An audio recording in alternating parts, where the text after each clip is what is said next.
Hello. Okay, I think I also gave her short hair, by the way, because, like, she cut her hair, and that seems to be, like, canon right now. I don't think her hair's gonna grow that much in 2 months, so I don't know.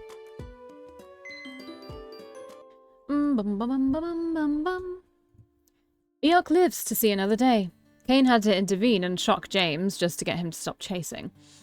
There were a few other shocking moments for James when we had to explain that Lana was with the Resistance, which he refused to believe for a while. He's not allowed to hurt Eok from now on, as he has to listen to the commands of the members of the Date. After showing James and Eok the layout of the cabin as well as their rooms, I end up talking to Eric and Kane for a few hours, simply catching up and letting them know my experience on Yule. It's now too dark.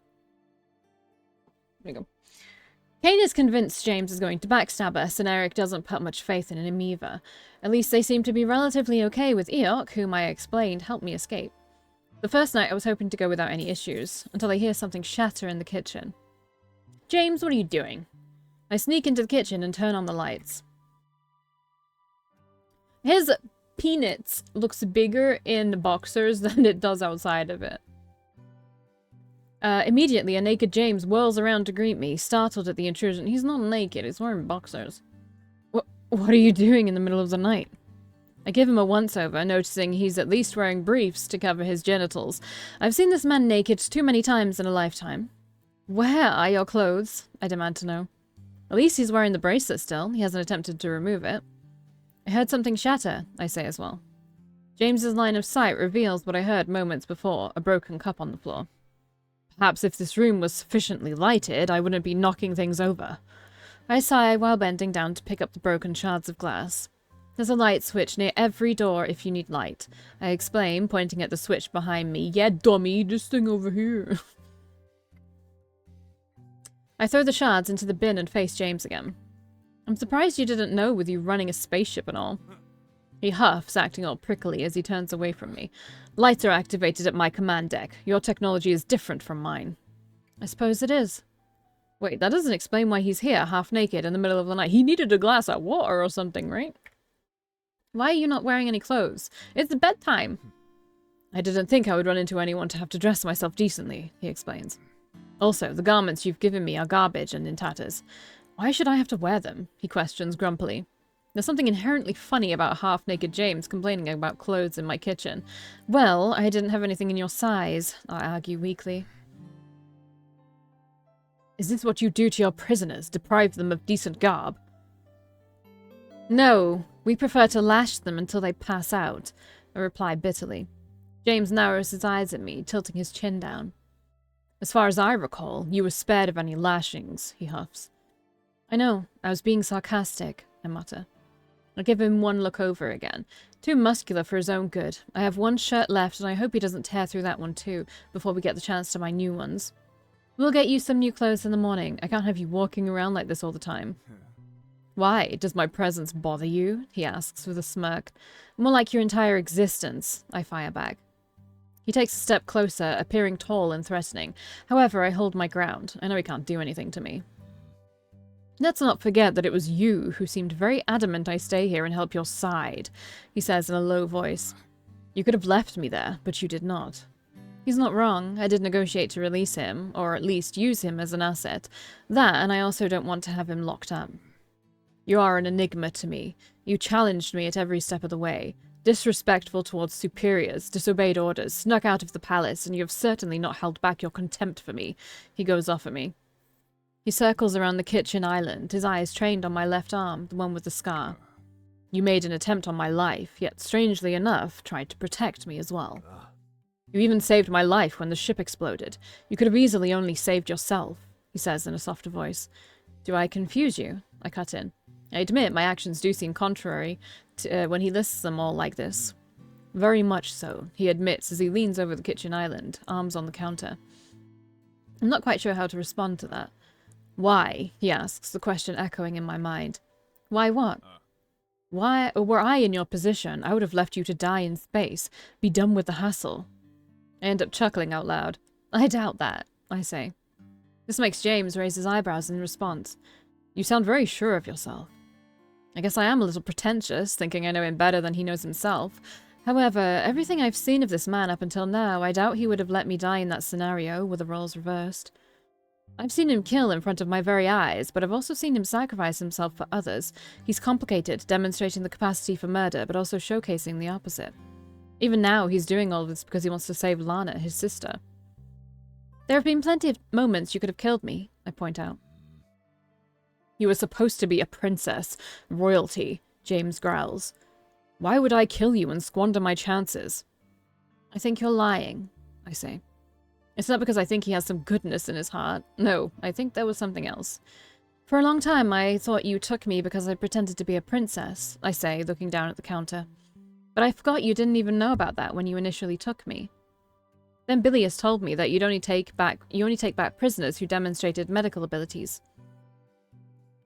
James keeps quiet, staring me down.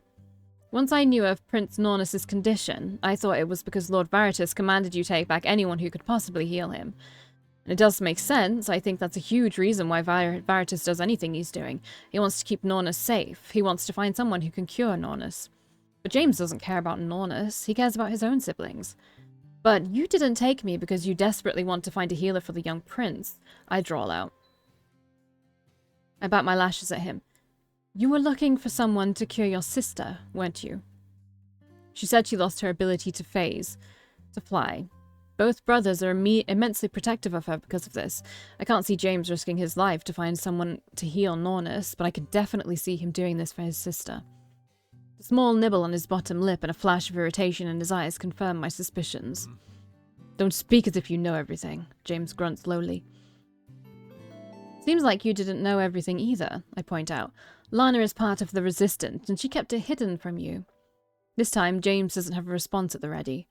I guess she wasn't as helpless as you thought she was. Suddenly, James bares his fangs at me. Shut your mouth hole. You know nothing about our family and our history. Enough to know you'd do anything to save her, and that's why you're here, on Earth. I give him a comforting smile. I promise, we'll save her. She doesn't have to die. If we work together, I'm sure it'll be all right. He clicks his tongue at me. You're a bothersome creature. I roll my eyes at his choice of words. When will I stop being earthling or creature? How about we start over, I propose. Start over? He repeats. I know you don't really want to kill me, and I want to make sure my planet isn't blown up, so how about we just move past the ugly things you've done to me and focus on our new objective of defeating Lord Veritas? He stares at me in disbelief. Honestly, I'm a little surprised at myself as well. I'm ready to move past it. The abduction, the imprisonment. I lost my freedom due to this guy. The past month spent in a dungeon wasn't fun for me either. Now our dynamics are reversed, but I don't really want to be the one to take away his freedom. I don't want a repeat of what happened to me. I just want us to work together. James sighs this time around. You forgive me of my sins, is that what you're saying? I guess, in a sense. But you have to apologize, though. Ha, he chuckles incredulously. Again, you're an enigma. Are all Earthlings as perplexing as you? I think I'm just stubborn. Well, you're out of luck. I won't apologize for my actions, he says gruffly. Okay, that stings a little, I have to admit. I had hoped he'd be ready to play along and apologize. I will bear my sins until the day I die. An apology won't undo the things I've done. Words are meaningless. I get the sense he's not just talking about kidnapping me. Well, words matter to me, and I think if we're going to start over... You decided that on your own, he cuts in. Then you're going to have to learn to say you're sorry for the bad things you've done, I finish. Oh, and use my name, I quickly add. That's never going to happen, so forget about it, he replies and then turns on his heel. I can't hide the disappointment on my face. I suddenly feel embarrassed for thinking I could actually convince him. You better start thinking of ways to save your planet instead of trying to make me apologize, he says as he walks away. Where are you going? I call out to him. To find this putrid bathroom you mentioned earlier. I need to relieve myself. I sigh and close my eyes. Wrong way. It's down the hall over there, I say, and point in the opposite direction James was going in. He avoids my eyes as he walks past me, pretending he was going the right way all this time. I guess we still have a long way to go. But first things first, I have got to get him something to wear, because I don't think I can handle seeing him strut around half naked like this all the time. Yeah, can kill your heart. It is I will say it's a bit early, I guess, for him to have any kind of real change. There is some change, but not super visible. My cat's back. In the morning, I'm startled awake by the sound of someone smashing a hammer against the wall. What is that? I yell out loud, walking into the kitchen. Oh, morning. Eric greets me as he pauses from his work. What in the world are you doing? I question him, seeing the hammer clutched in his hands. Well, see this door here? Eric points to the door next to the kitchen. Huh. I say, slightly confused. We had a door there? It leads to the basement, I think. It's stuck. And you think taking a hammer to the door will magically open it up? I say in a deadpan voice. No, but yes! Eric swings the hammer against the door's lock. I sigh. My brother is brilliant, but sometimes he misses a lot of common sense. Can you quit that hammering? Can you quit that hammering? Here, let me see why it's stuck, I say and push him out of the way. I press my hands against the door and try to move it. As Eric said, it's stuck. It won't budge. I already unlocked it, says Eric, showing the key in his hand. Well, if it isn't locked, perhaps the deadbolt is stuck. I crouch down onto my knees and look through the keyhole. Obviously, it's too dark to make out anything. Kane would be much better at this than me, but I'll give it a shot. I conjure a thin thread from my index finger and guide it inside the hole. I try to feel my way around, poking and wiggling as much as I can. Except nothing is moving, which is starting to frustrate me. Hello, good morning. Eok greets us as he enters the kitchen. I stand up straight and dissolve my thread. It's not budging, I say dejectedly. And hello to you too, Eok. Just leave it to me. I'll get it open before you're back, Eric says enthusiastically. I leave him to tinker with the door. So, how was sleeping your first night as a human? I ask, curious. A bit strange. I can sleep on my back without issue now that I have no tail, but I miss it greatly. He looks almost distraught that he has no tail. Well, I think you can remove the glamour once we're done shopping. Then you're back to your old self. Sound good? It does, but it's not that bad being human. It's fun looking more like you, he says with a soft smile. So hey, where's James? I ask, noticing Eok is alone. Eok's eyes shift over to the window. The captain is training outside, I believe. Of course he is. What else did I expect? Sleeping in? Huh. Eric, I'll be back later. I'm taking the car to go to the mall with these two to shop for some clothes. Eric pushes himself away from the door and digs into his pocket, retrieving his wallet. Here, take it. I got some cash from Mr. Forrester so that we can buy them essentials, he says while air quoting. I store his wallet in my purse. I guess that's covered. I've gotten permission from Forrester Inc. as well. James and Eok cannot leave the premises of the lake without someone high up giving approval. There he is, wearing practically nothing as he kicks the air, showcasing his very toned calf. I told you to put some clothes on, I call out to him. James stops his training and lowers his leg. Those garments don't fit. We're going to get you some new ones, but I can't have you walking around like that in public, alright? Just put on the shirt and pants I gave you. The cardigan should cover up the ripped seams. James roughly reaches for the pile of clothes left in the grass and finally dresses himself. It's time to take them out in public. Oh, is this going to go well? I feel stared at. No, correction. I can feel everyone stare at James. Alright, I guess it is a little strange to see such a muscular man walking all funny because he's afraid he might rip through the seams of his pants. Actually, I'm a little glad James is taking all of the attention because otherwise people would be staring at Eok, who still has a few non-human traits that the glamour couldn't hide. You think he's super? I hear someone whisper in the crowd, referring to James. That's not good. I quickly block that person's sight by walking behind James. This is a very busy marketplace, says Eok in awe at all the people around us. We call it a shopping mall, I say with a grin. I can give you a tour if we have some spare time left. It's uncomfortably crowded, James complains. Too many eyes are watching me. It'll be less crowded once we enter a store. I see many humans walk holding hands, Eok observes. Why is that? Pleased that Eok shows some curiosity towards our culture, I happily oblige him. People hold hands to show that they're a couple in public, I explain. Also, parents hold their children's hands so they don't get lost. Couple? Eok echoes. Couples are romantic partners. A mate, if you will. I think I remember James used the term mate before, when he thought Eok and I were together. Mates, I add. These couples hold hands so they don't get lost, Eok asks. I end up giggling. That's one way to look at it. It's then that the couple Eok was looking at stops for a brief second to peck each other on the lips. James staggers backwards at the sight, eyes wide. Oh my god. My eyes. How rude. How indecent, he complains loudly. Eok awkwardly looks away as well. Yes, that should be done in private. I never actually saw anyone kissing on Yule. I figure it was just a human gesture, but it seems they do have it in their culture. Do Gaut kiss as well? I ask. Intimacy like that is reserved behind closed doors, James points out. It is disgusting they would do this out in public. Oh, so we're not going to get any display, like, open displays of affection in public from James at any point, because he thinks it's wrong. Perhaps humans don't think so, Eok points out. I mean, some people do, I add thoughtfully. A small kiss like that is usually okay out in public, but a long and intimate kiss, yes, I think people would rather do that in private as well. Does Valkii kiss anyone? Eok asks in such an innocent tone. My mouth drops open. I didn't expect a question like that. He's asking if you have a mate, James grunts. Yes, I know what he's asking, I reply, a little irritated. And no, I do not, Eok. I think if I did, my time on Yule would have been much lonelier. Eok is quickly distracted by something else, something that is very flashy and loud.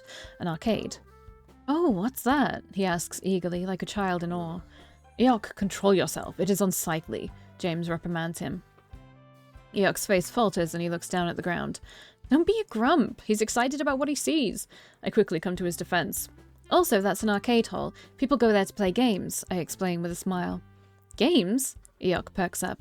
I'm not sure we have time for playing games right now, but it won't hurt to look, right? Yes, yes, he agrees eagerly. What about our garments? James protests in annoyance. It can wait for a couple more minutes. I dismiss his concerns and start walking toward the arcade. Right at the entrance of the arcade are a couple of photo booths. A small group of girls walk out, giggling at their photos. Eok looks on, intrigued. Those are pictures, I say before he can ask me anything. I noticed that was something I didn't see on Yule. Do you not take pictures there? Gaut's technology is not sufficient enough for photographs. James cuts in like a know-it-all. Captain James is correct. Yule doesn't have that sort of thing, says Eok sheepishly. I am not your captain anymore, James snaps at him. You lost that privilege the moment you decided to abandon your troop. Eok directs his gaze down to the floor. You will refer to me by my proper title, he huffs. Yes, Prince James. Guess I'll just be calling you James then, I say flippantly. He's being rude to Eok. If you will not refer to me as captain, then Prince James will. Yeah, I don't see you using my name at all either, so James it is. I quickly cut him off with a big grin spreading across my face. Only fair, right? Surprisingly, James doesn't reply to that. He just gives me a deadpan glare. So, Eok, would you like to take a picture? I can. Yeah, the three of us. I did not sign up for the...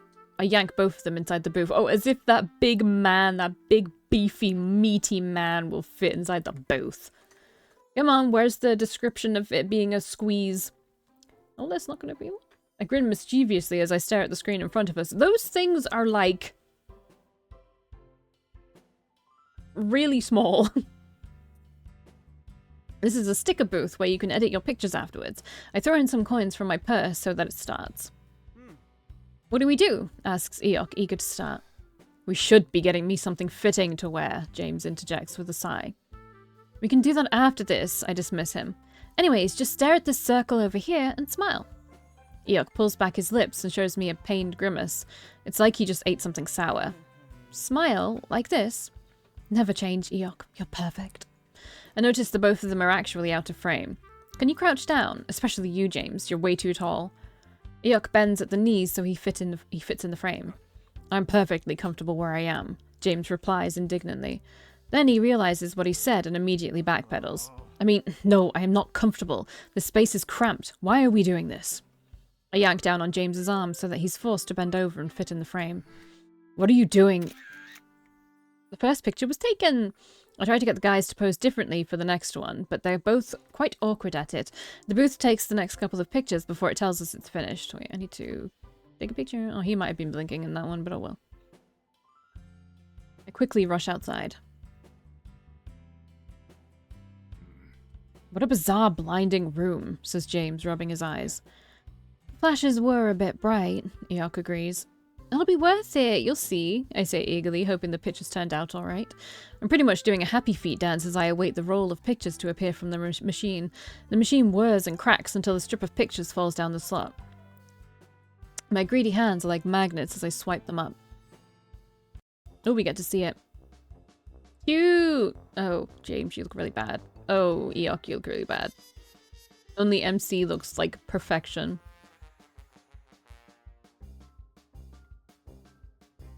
I guess this is a sticker booth where they have like crazy effects. So did they put lipstick on James and Eok? I snort, I wheeze, I can't breathe. Oh my god. Those ridiculous sparkling eyes. I just can't. I can't stop laughing at Eok's ridiculous grinning face or James's annoyed expression with added sparkles and makeup. What kind of abomination is this? James demands to know. Wow, do I look like this? Eok gapes in awe. I take in a deep breath and continue my laughter. Why are you laughing? Stop it this instant. There are tears welling up in my eyes, but I finally take the time to look away from this magnificent piece of art to see James looking awkward. Are you... I stifle a giggle. Are you embarrassed? You? The mighty Captain James? James's face immediately turns into a scowl as he bares his fangs at me. This is not a true representation, he argues. That is a disgrace that needs to be destroyed. James makes an attempt to take the pictures out of my hand. I quickly pull them away from his reach and hug them close to my body. Oh, hell no! This should be framed and hung up above my toilet. Give that to me! James strong-arms his way into my personal space and swipes the roll of pictures out of my hand. He immediately tears it up into a million little pieces. My jaw drops open in shock. No! I whip out my phone with a triumphant smirk. Huh, they send you digital copies to your phone these days. Your sparkly face is mine forever. Eok chuckles in the background. Sparkly face. That picture isn't allowed to see the light of day, James warns me. I don't think you have anything to say about that. I fire back. I'd like a copy, Eok happily chirps in. Don't worry, Eok, you'll get a really large copy. James bites down on his bottom lip, giving me a death glare. He can glare all he wants, but the image of his innocent, sparkly-looking eyes makes him the least threatening man on earth. That was priceless. Come on, let's finally get some clothes, I say, urging them to continue to walk. James begrudgingly follows. That was funny. Oh my god, it's the Sweet Dreams Are Made of These. It's that song. I remember that song specifically from Kane's route, I think. When they were in the club. What size is James? How did I forget to measure him before we left? I feel stupid now. Just ask if they have a measuring tape anywhere. I should get the largest sizes they have. That would probably work out. An XXL? Okay, so there's a ton of clothes here. If you have a preference, you can go ahead and pick out an outfit for yourself if you'd like. I instruct them. Eok looks particularly interested in a really shiny sequin dress. He grabs it with his hands and releases a gasp in awe. This is so beautiful, he says, running the fabric through his hands. Shiny, like gems. I start awkwardly. You should probably not pick out a dress. I mean, you can if you want. You just told us we can pick whatever we liked, says James, looking at me crossly. I scratch the side of my cheek. I know James wore a long skirt back on Yule, and I did see many people wearing robes and dresses regardless of perceived gender. However, this is Earth, and right now a man wearing a dress still goes against social norms, even if I think they should wear whatever they want. They'd stand out even more than they already do. I can't have them bringing too much attention to themselves. The females here wear dresses and the males wear pants and shirts. I explain in simple terms. I'm sorry, Eok. Wearing that would make you stand out too much. Eok's face falls and he drops the dress from his hands. A pang of guilt pierces my heart. How can I deny him something he thinks looks pretty? You know what? If you like it, let's get it, I say with a smile. He looks at me, his eyes growing large and wide, clearly excited. I'll just pick out a few outfits you can wear in public, too, I add. Eok takes the dress from the clothing hanger.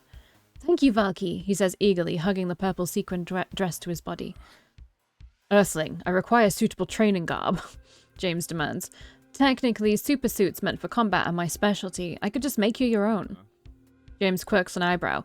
Super zoats, he repeats.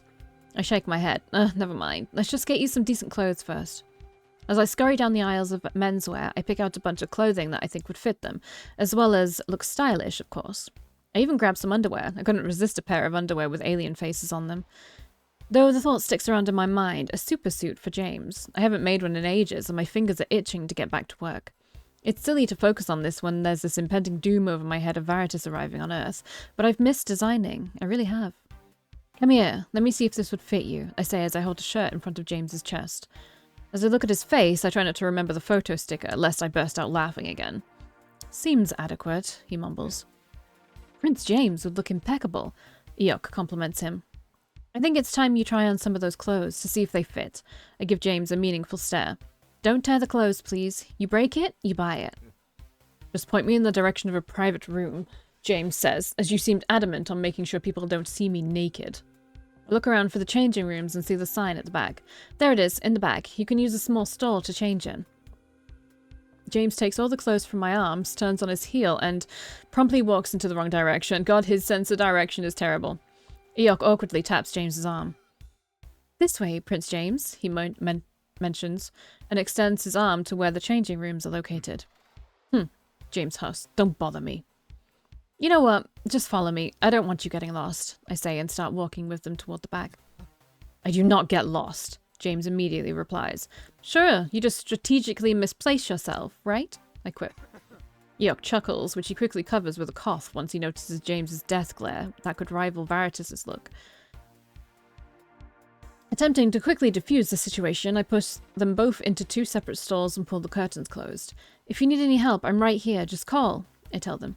I hope the clothes I got James fit. I just picked the largest size I could find.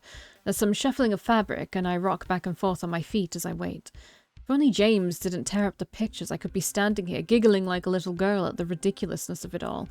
It's been a while since I really laughed like that. My eyes wander over towards a stand of accessories near the entrance of the changing rooms. Curious, I check out what's available and see a ton of cute hair accessories. There's a small mirror at the top of the stand, and for the first time in a long time, I take the time to look at myself. My hair, which I had cut when Juliuk grabbed me, has grown a little since then. It's still uneven though, and I could really use a real haircut. Maybe I should get some bangs? I spot a cute hairband among the accessories. I try it on and check myself out in the mirror. It looks cute. Perhaps I should buy myself a little gift. Earthling, I require your assistance. I hear the booming voice of James. Look, James, just don't be naked when I go in there, alright? Alright, I'm coming in. I announce myself and push away the curtain. Okay, good. I almost faceplant against his naked chest. Dang it, how many times do I have to see his muscles up close? What's the problem? I say, trying not to stare. That's when I realized he's halfway put on some pants, but is having trouble with the... Oh, it's a zipper, I say, noticing his hands on his fly. I guess you don't have those over there. I step closer to him, my hands reaching out for the zipper as I pull up the rim of his pants. James gives me a cold look, remaining silent as he allows me to get closer. You just grab the pull tab like this. I grab it. And then zip it up. I close his zipper. Then I fasten the button as well to finish the job. My eyes trail from his crotch to his chest, eventually looking into his brown eyes. I smile. Yeah, all done. James is temporarily distracted by something else. I catch a faint sound of the rhythm of his heart now that we're this close together. Strange how sometimes I can hear it and other times I don't. Is that when he gets like... You can only hear it when he gets flustered or something?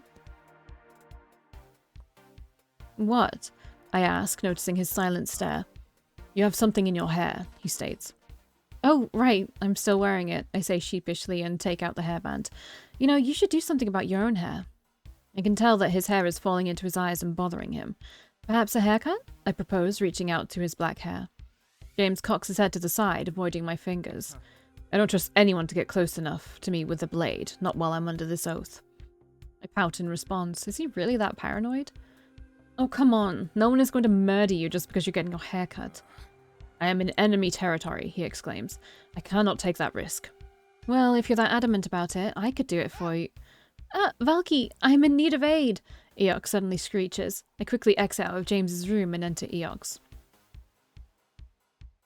What's wrong, buddy? I end up helping Eok with his own crisis as well, being stuck in a sweater. Luckily, he managed to figure out the rest himself. I bet he tried to put his head through like an arm. I stand in front of James's changing room, faced with a closed curtain. Hey, James, please wear one shirt and some pants when you come out, so you can immediately start wearing them instead of my dad's clothes. All of these clothes feel restricting to move around in. None of them are suitable for combat. I can hear him complain.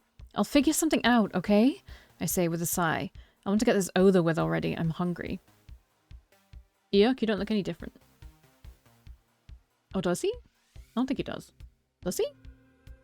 Eok is the first to be finished, walking out with his first load of clothes. Eventually, James appears as well. Oh, I say in surprise. He looks surprisingly modern and human. Give him a decent haircut and you could even say he looks handsome. What is it? James asks, raising an eyebrow in reaction at my reaction. Nothing. The clothes look good on you. But they're not appropriate for training, he points out. I also feel very restricted in this, Eok admits. Guys, please, let's just be happy you're not naked, okay? I plead with them. I'll figure something out when we get back home. I urge them towards the register so we can finally be done with this shopping nightmare. These two are a little picky. Can you scan his shirt and pants? He wants to wear them straight away. I tell the cashier, pointing to James. The cashier points the scanner at James, waiting for him to show the tags. I quickly place my hands on his stomach, earning another cocked eyebrow from James, and force him to turn around. I fish the tag out of his collars and out of his pants to present them to the cashier. The cashier scans the pieces of clothing and removes the tags. They then scan the rest of the items. When I see the total, my eyes nearly bulge out. Over 400 euros? What the fuck? Damn, clothing prices must have skyrocketed since the last time I was here. I remember Eric gave me his wallet. I really hope that he has that has enough money in it. As I open his black wallet, what's inside surprises me the most. They're purple, I gasp. The purple paper in Eric's wallet are 500 euro bills. There's about 20 of them in there.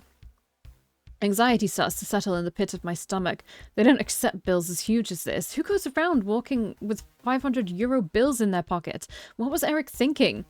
Miss, is there anything wrong? So you're not allowed to give her 400, you're not allowed to give her a 500 euro note, but the total is 400. So she just needs to give you 100 and change. Why can't she not take, is that a thing? I've worked in stores before, but no one has ever fucking handed me that much money. I don't think we even have a, I mean, I've never laid eyes on a note that's bigger than a 50.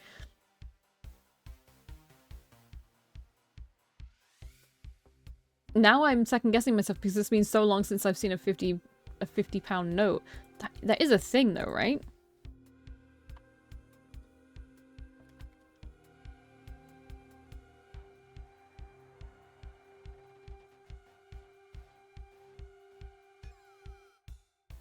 Wait, not anymore? It is the highest denomination of a banknote. Oh no, it is. They just changed it? No.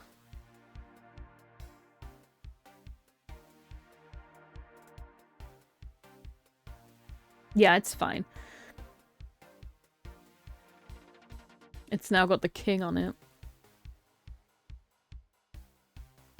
Miss, is there anything wrong? You don't happen to accept these, right? I say with a nervous chuckle, brandishing one of the bills from the wallet. The cashier's eyes grow large and shakes their head. No, miss, we accept 100 euro bills and below only. You'll have to cash these in at the bank for something smaller. Oh, damn it. Stupid Eric. No one accepts these bills. I stuff it away in the wallet and put it back into my purse. Luckily, I did carry my own debit card with me, so I begrudgingly pay for it using my bank account. I throw in the cute hairband as well. When the transaction is finally complete, Eok is the one who carries all the bags for us. But sweetie, I don't want to romance James. You meet Eok's true already. What was wrong, Valkii? He asks me. My brother gave me the highest amount of currency we can use here, and they wouldn't accept it, I explain. What kind of backwards planet would refuse legitimate currency? James comments. Honestly, I don't know either. He's got a fair point. There must be a reason for it.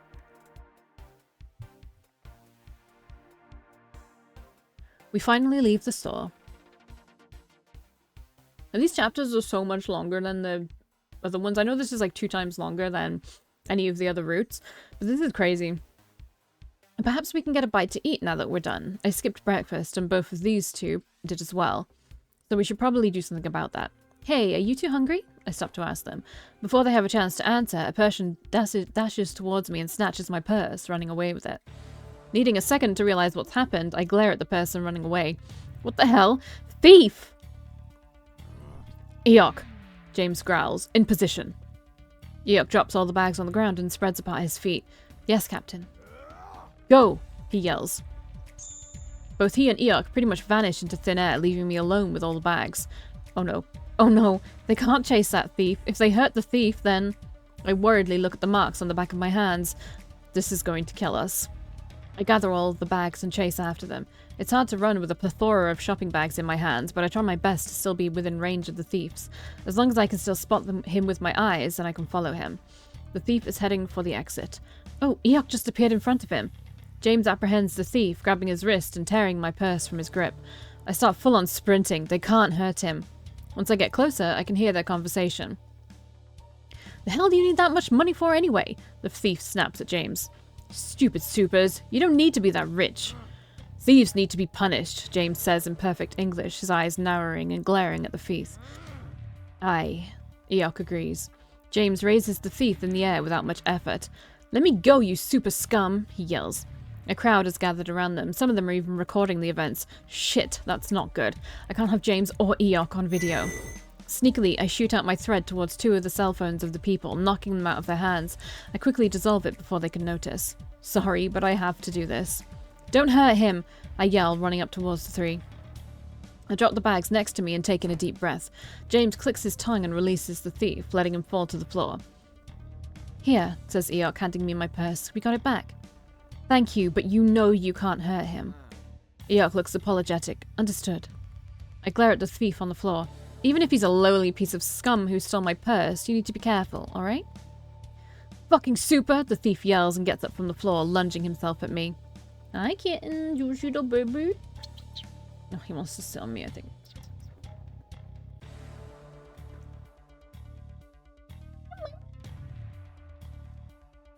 When I see the knife clutched in his hands, my instinct takes over. I sidestep him, dodging his attack, then quickly conjure a thread and wrap it around both his wrists. I force him to put his arms behind his back and I tie him off so he can't break free. You think you can handle me? I hiss at him darkly. Ah! The thief yells and then runs off with his hands behind his back. Eok and James look slightly impressed at my handling the thief. Did you see that? She used an ability, someone whispers. She's not wearing a suit, mumbles another. All eyes are suddenly on me as a sea of whispers and murmurs erupt among the crowd. My heart starts beating uncomfortably fast. I feel myself shrink. For a brief second, I forgot. I forgot what it was like to be back on Earth. I quickly grab Eok and James's arm. Come on, grab the bags and let's get out of here, I mumble. But Valkii, the thief is still... Eok protests. He is correct. Are you just going to let a thief go unpunished? James backs Eok up. What did she shoot from her hands? That can't be normal. I hear another voice whisper. Are they all supers? Anxiety starts to spread inside of me. I can't bring attention to the both of them either. What if they recognize them? I start hiding my face behind my hand and hang my head low. Let's go! I snap and urge the both of them to come with me. Oh, I love this song. I just love piano. I need to get to the car, fast. Valkii, why the hurry? Eok asks, concerned. I've been seen, I tell him, my heart still beating in my throat. Why is it important you are not seen? You are an Earthling. You blend in, James points out. Not exactly, I breathe out, scanning the parking lot for the car. Unlike most people, I have an ability, a power. They call us supers, I explain. I sigh, feeling a weight on my shoulders. The normies tolerate us supers to an extent. They don't want you to use your ability in public, not without hiding your identity anyway. And just now I've been spotted. This is not good at all. James raises his nose in the air and scoffs at the audacity of it all. That's the most ridiculous thing I've heard in my life. Why should you have to hide your power? I agree with Captain James. I think you should not hide what you are born with. I'm proud to be a god. Stop calling me Captain, James grunts. Ah, right. My apologies, Prince James. Eok quickly expresses his regret. Let's just get out of here, okay? I already brought attention to myself. I don't want them to figure out who you are as well. We finally arrive at the spot I parked my car at, and I hastily throw all the bags inside the trunk. Time to leave. As I dump the bags on the couch, I sit down and exhale a large breath. Finally, we're home. That was so stressful. Eok and James went up to their rooms. There's something strange, though. Eric, I call out. Where is he? Over here, I hear his voice coming from the kitchen. I crane my neck to look over the couch. You still haven't opened the door? I ask, noting how the door is still very much shut. It's like it's reinforced steel or something. I just can't crack it. I get my lazy bum off the couch. What do you mean lazy bum? You just like had a friggin' day out at the mall. That's horrible. That's like stress inducing with so many people around. And saunter over towards Eric. Why would Mum and Dad have a reinforced steel door for our basement? That's what I'd like to find out, he says with a grin. I honestly don't even remember that we had a basement in the cabin. How'd shopping go? I sigh loudly. Not good at all. Something happened. Huh? What? He raises his eyebrows and stops messing around with the door. My phone starts to ring. 1 second, I'm getting a call. I fish out my cell phone from my purse and see the caller ID. It's Kane. Kane? I answer the phone. What the fuck, Valkii? Your face is all over social media, Kane exclaims. I feel my heart stop. No, it can't be. They're calling you the Super Mall Girl. Oh my god, lame. Well, fuck. That's like the lamest superhero name you could possibly ever have. Alright, well. I'll see you in the next one.